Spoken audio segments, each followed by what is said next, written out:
I was only 14 when my life was sold. It was a Tuesday afternoon. I had just returned from school, dusty feet and sweaty forehead, but my smile was wide because I came first in English class. I dropped my bag and rushed to show my mother the paper. She barely looked at it. Her face was blank, her lips tight. She told me to sit. I thought someone had died, but it was worse, at least to me.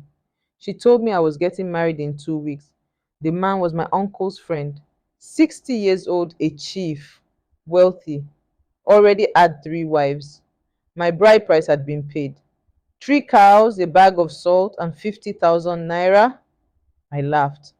I actually laughed.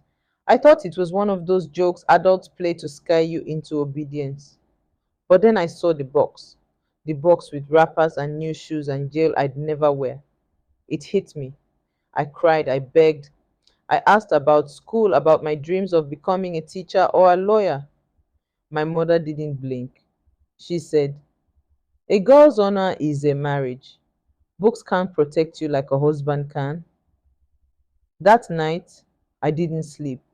My heart beat like a drum in my ears. My fingers dug into my mattress.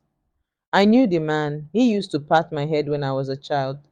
I hated the way he smelled. I hated the way he looked at me like I was a meal. The next day, I went to Zara. Zara is my cousin. She's just 4 years older, but to me, she's like a big sister. Zara is different. She wears trousers, watches YouTube, even knows how to edit videos. She's also the only person in my family who has ever asked me what I wanted. I told her everything. She didn't ask me to calm down. She didn't say, "Accept your fate." She looked me in the eyes and said, "We're not going to let this happen." She gave me her old phone. We sat on the veranda that evening and recorded a short video in Hausa.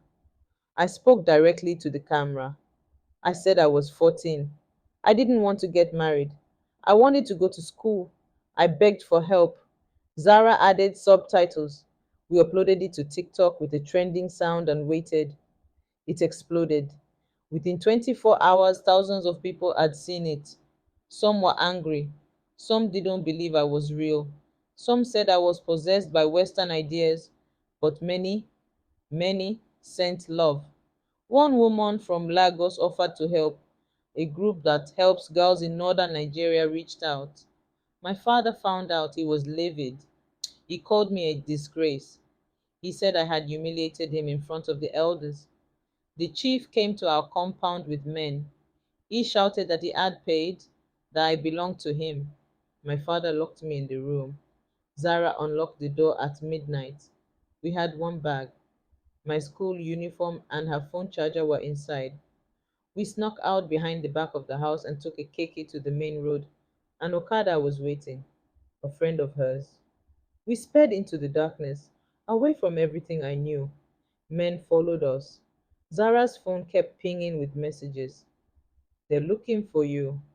They went to the pastor's house. "Your father has disowned you." I ate in a church for 3 days.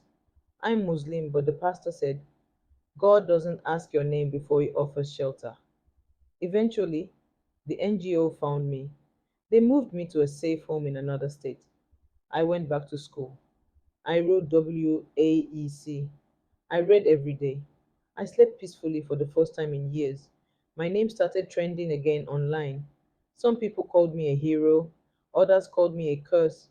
My father never spoke to me again, but I speak every chance I get.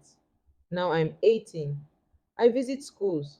I tell girls that their life is not a transaction, that fear is a wall you climb with the help of even one person who believes in you. I tell them about Zara.